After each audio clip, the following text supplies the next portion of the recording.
할렐루야. 오늘은 9월 1일 새로운 달의 첫날입니다.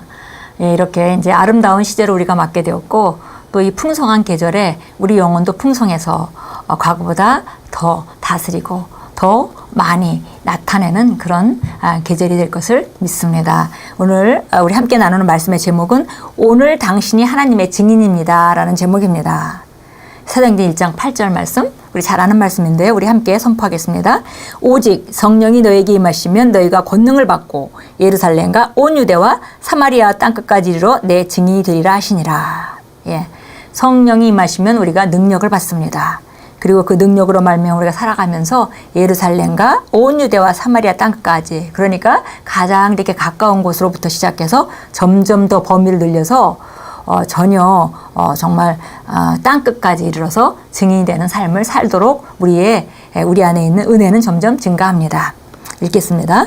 초대교회의 사도들은 복음을 선포하고 많은 사람들을 의로 인도하면서 성령의 엄청난 능력과 탁월함을 나타냈습니다. 사도들이 보여준 그렇게 뛰어난 업적과 영적인 능력은 오늘의 본문 구절에서 예수님이 약속하신 약속을 성취한 결과입니다. 그 약속은 성령님께서 그들 안에 사시기 위해 오신다는 것이었으며, 그것이 바로 사도들이 비할 데 없이 탁월할 수 있었던 비결이었습니다. 베드로를 예로 들면 그는 두려움으로 인해 어린 소녀에게 예수님을 모른다고 부인했던 사람이었습니다. 그러나 성령을 받고 나자 그는 두려움 없이 수많은 군중에게 복음을 전하였고, 한 번에 3,000명이 그리스도께 자신을 드리는 일이 일어났습니다.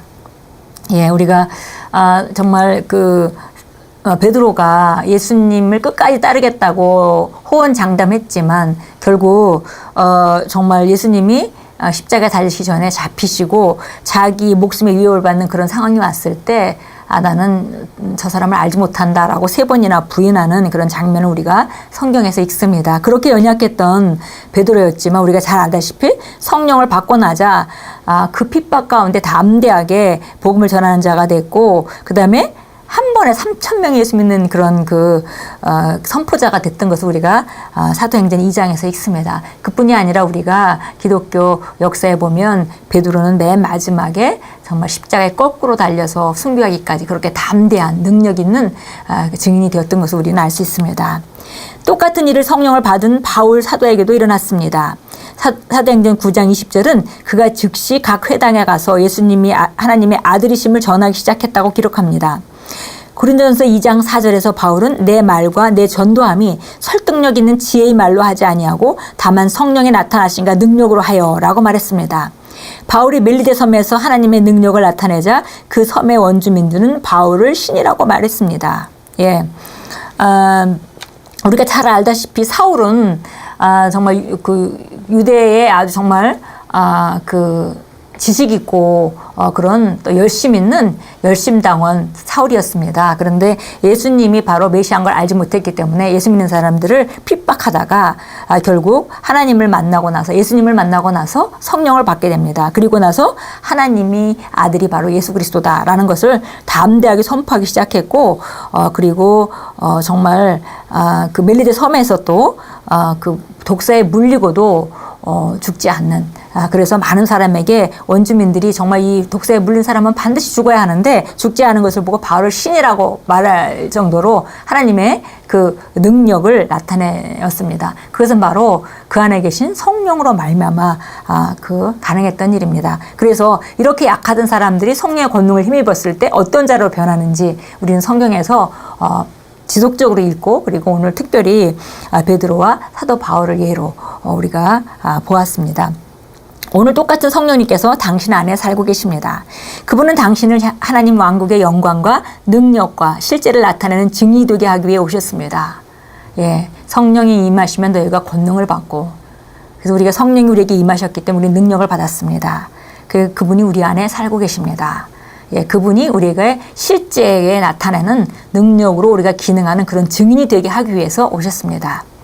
고린도서 3장 6절은 우리에게 그리스도를 통한 구원의 새 언약을 전하시고 나누는 사역자로서 자격과 권리를 주시고 적합하고 합당할 뿐 아니라 충분하게 하게 하신 분은 하나님이시니 라고 말씀합니다. 대담하게 복음을 전하십시오. 그렇게 할 때 성령님께서 이끄시고 인도하시며 힘을 주실 것입니다. 그분께서 초창기 사도들에게 하셨던 것과 똑같이 부인할 수 없는 표적과 기사와 기적으로 복음의 메시지를 확증하실 것입니다. 예, 우리가 담대하게 복음을 전할 때 바로 성령께서 그 일을 하실 것이다 했습니다. 우리를 강하게 할 뿐만이 아니라 우리가 전하는 말씀을 확증하시는 그런 일들, 이적과 기사와 복음의 메시지에 대한 확증을 주실 것입니다. 그래서 우리는 담대하게 아픈 사람에게 당신이 예수 믿는다면 예수님이 채찍에 맞으러 나왔기 때문에 구원 안에 있는 그 혜택을 누리실 수 있습니다. 라고 우리가 선포할 수 있습니다. 오늘은 당신의 날입니다. 이제는 당신이 할 때입니다. 사도들은 하늘로 갔습니다. 지금 현장에 있는 사람들은 바로 우리들입니다. 우리가 세상에 그리스도의 영광과 탁월함과 덕과 완벽함을 알리도록 선택된 자들입니다. 예, 우리가 사도 바울을 얘기했고 사도 베드로를 얘기했지만 그들은 정말 그렇게 연약하던 사람들이 성령으로 힘입어서 그렇게 강력하게 쓰임받다가 그들은 이제 그들의 달려갈 길을 다 마치고 하늘나라로 갔습니다. 이제 이 땅에 그 증인으로 살아갈 사람들은 이 땅에 몸을 입고 있는 바로 우리 그리스도인들입니다.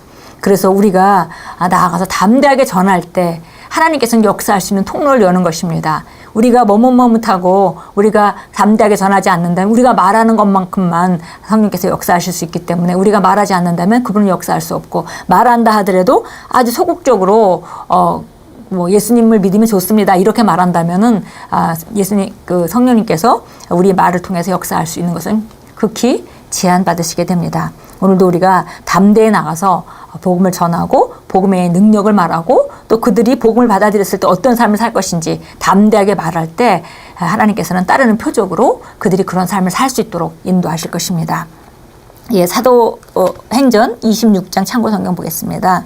사도행전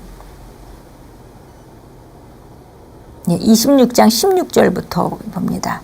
26장 16절부터 18절까지 보겠습니다. 일어나서 네 발로 서라. 이는 내가 이 목적을 위하여 너에게 나타났음이니 내가 본 것과 내가 너에게 나타내게 될 일들에 관하여 너를 일꾼과 증인으로 삼고자 함이라. 그 백성과 이방인들로부터 너를 구해내어 이제 그들에게 보내서 그들의 눈을 뜨게 하여 흑암에서 광명으로 사단의 권세에서 하나님께로 돌아서게 하며 그들로 제사함을 받게 하고 내 안에 있는 믿음으로 거룩하게 된 사람들 가운데서 유업을 받게 하려는 것이라고 하였나이다. 예, 그래서 지금 사도 바울이 아그리빠 왕에게 자기가 어떻게 주님을 만났는지 그리고 자기가 어떤 부르심을 받았는지에 대해서 일하고 있습니다. 그래서 지금 사도 바울에게 그 예수님께서 성령으로 나타나셔서 말씀하신 그 이야기를 지금 간증하고 있습니다. 이 목적을 위하여 너에게 나타났다. 그러니까 하나님께서 예수님께서 사도 바울에게 목적이 있어서 나타났는데 그 목적은 바로 사도 바울이 본 것과 그 다음에 그 나타날 일에 대해서 일꾼과 증인으로 삼고자 함이라 그랬습니다. 그리고 특별히 그 백성과 이방인들에게 바로 사도 바울을 보내서 그들의 눈을 뜨게 해서 흑암에서 광명으로 사단의 권세에서 하나님께로 돌아서게 또 그들을 죄사함을 받았고 그다음에 믿음으로 하나님이 주신 그런 유업을 받게 하려는 것이다 그랬습니다. 우리에게도 똑같은 그 부르심이 있습니다. 우리도 믿지 않는 자들의 눈을 뜨게 해서 흑암에서 광명으로 사단의 권세에서 하나님께 돌아서게 하고 죄사함을 받고 그들이 또 하나님께서 주신 유업을 믿음으로 누릴 수 있는 그 자리로 우리가 안내하고 우리가 증인이 될 수 있도록 우리를 부르셨습니다. 물론 사도 바울이 그 시대에 그 사람들에게 했다면 우리는 바로 각자의 세상에서 우리가 만나는 사람들에게 그 일을 해야 되는 것입니다. 예, 이렇게 우리가 구원받은 목적 또 우리를 통해서 지금 성령께서 우리 안에 사시는 목적은 아주 분명하고 확실합니다. 예, 고린도후서 3장으로 가겠습니다. 고린도후서 3장 5절부터 6절까지 같이 읽습니다. 우리는 어떤 것이라도 우리에게서 난 것 같이 생각하여 스스로 만족하지 않는 것은 우리의 만족이 하나님께로부터 난 것이기 때문이라.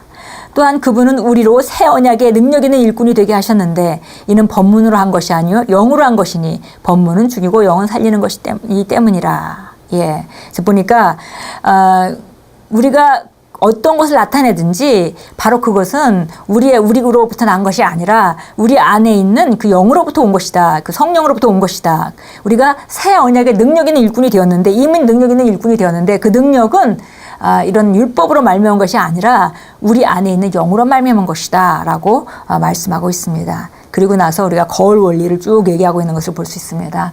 예, 우리 안에 성령이 계시고 그분의 영광은 우리 안에 있고 그분은 우리를 통해서 방향성이 있게 우리가 복음을 전할 때 나타나시길 원하고 그 우리를 증인되게 하시기 위해서 능력으로 역사하시는 그분이 바로 우리 안에 계십니다.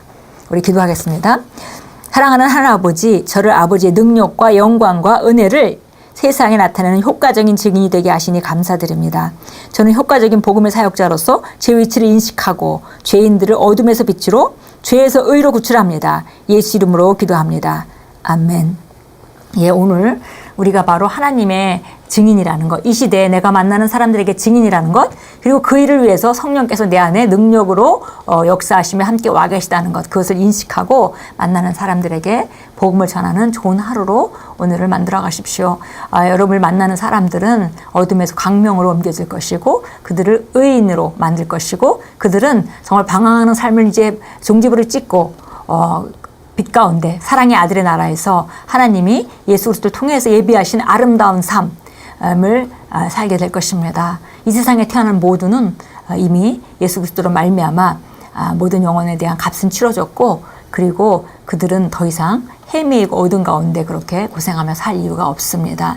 이 세상에 목숨을 갖고 태어난 사람이라면 누구나 구원받을 권리가 있고 아름다운 삶, 최고의 삶을 살 권리가 있고 한 번뿐인 이 삶을 가장 보람있고 가장 아름답게 살 권리가 있습니다. 그들은 그 자리에 우리가 복음을 전할 때 올 수 있고 그들은 받아들일 수 있고 그들이 들었을 때 성령은 그들 안에서 역사할 것입니다. 오늘도 증인되는 삶, 아름다운 삶, 기회가 닿는 대로 성령의 인도를 따라서 선포하시고 또 초청하시는 귀한 하루로 만들어 가십시오. 오늘도 우리는 그리스도의 증인입니다.